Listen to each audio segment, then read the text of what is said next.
अस्सलाम वालेकुम। आज हम स्टार्ट कर रहे हैं फ़िज़िक्स का चैप्टर नंबर 1। इसमें हम सिंपल हार्मोनिक मोशन की बात करेंगे।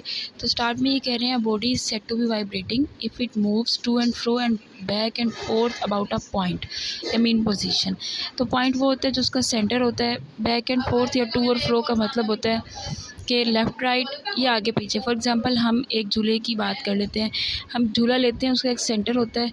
तो उस सेंटर से हम जब किसी इंसान को झूला दें, एक बच्चे को बिठाएं, उसको झूला दें, तो जहाँ पे वो झूला रुका होगा वो उसका सेंटर होगा या मेन पॉइंट होगा। जब उसको देंगे वो बिल्कुल बैक एंड फोर्थ या टू एंड फ्रो मूव करना शुरू कर देगा, आगे पीछे मूव करना शुरू कर देगा, जिसकी वजह से उसको हम क्या कहेंगे, सिंपल हार्मोनिक मोशन ये है, या वाइब्रेटिंग बॉडी भी कहलाती है। एक सिंपल वाइब्रेटिंग बॉडी जो है ना वो ऑसिलेटिंग भी कहलाती है, और इसकी स्पेशल काइंड जो है वो सिंपल हार्मोनिक मोशन है। तो सिंपल हार्मोनिक मोशन में हम पढ़ते हैं, in the following section we will discuss simple harmonic motion of different systems. The motion of mass attached to a spring on a horizontal frictionless surface, ये मैं नीचे आपको बताऊंगी। The motion of a ball placed in a bowl, ये भी next हम पढ़ेंगे। And the motion of bob attached to a string are example of simple harmonic motion. तो आइए हम सबसे पहले स्टार्ट करते हैं motion of mass attach to a spring. इसमें है one of the simplest types of oscillatory motion is that of horizontal mass spring system. ये motion of mass attach to spring on horizontal frictionless surface है ना, हमने ऊपर पढ़ा है। तो यहाँ पे इन लोगों ने इसको नाम दे दिया है horizontal mass spring system. If the spring is stretched और कंप्रेस्ड। अब मैं आपको सबसे पहले यहाँ जो डायग्राम दी हुई है वो समझा देती हूँ। इस डायग्राम में उन्होंने एक सिंपल मैस लिया है। आप यही कह लें, कोई दीवार ले लें या कोई मीडियम ले लें जिस पे आपने की लगाया है, उससे आपने स्प्रिंग अटैच की और उस स्प्रिंग के दूसरे साइड पे आपने मैस अटैच कर दिया। अब यहाँ पे देखें, ये जो फिगर 1 है इसको मैंने हाईलाइट किया है।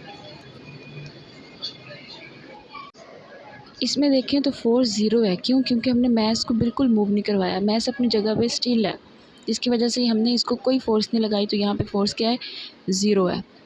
ठीक है। इसी तरह फिगर 2 जो बी दी हुई है, पहले मैंने ए की बात की है, बी की बात करूँगी। तो यहाँ पे हमने मैस को पकड़ा है और थोड़ा सा स्ट्रेच किया है, थोड़ा सा उसको हमने खींचा है।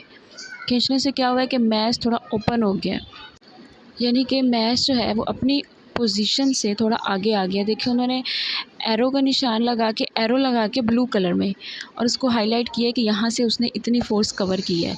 ठीक है। उसके बाद जब वो उस मैस को छोड़ेंगे तो थर्ड फिगर में सी वाली में मैस दोबारा से अपनी पोजीशन पर नहीं आएगा, लेकिन मेन पोजीशन से और कम हो जाएगा। इसको कहेंगे कंप्रेस हो गया है, इकट्ठा हो गया है मैस। ठीक है। जैसे हम एक बायरो में स्प्रिंग होता है वो लेते हैं, जब उसको हम खींचेंगे तो वो क्या हो जाएगा? स्टिफ़ हो जाएगा, यानी कि वो सख्त हो जाएगा।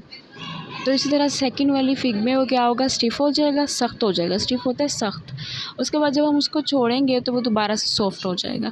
ठीक है। तो देखते हैं उन्होंने हमें क्या कहा है। If the spring is the stretch और compress through a small displacement X, जो हमें डिस्प्लेसमेंट है वो एक्स दिया हुआ है, डिस्टेंस भी इसको कहते हैं। ठीक है।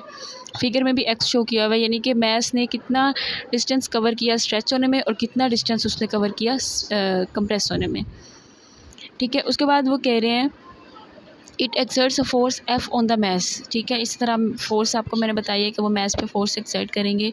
According to Hooke's law this force is directly proportional to the change in length x of the spring. F किसके इक्वल है? माइनस के एक्स, ये हमने पढ़ा है। इसमें हम ये देखें कि F is directly proportional to x. ठीक है। इसमें ऐड कर दें, एफ जो है वो डायरेक्टली प्रोपोर्शनल टू एक्स है। मैं आपको यहाँ पे राइट करके बताती हूँ। ये जहाँ पे मैंने राइट किया F is directly proportional to x.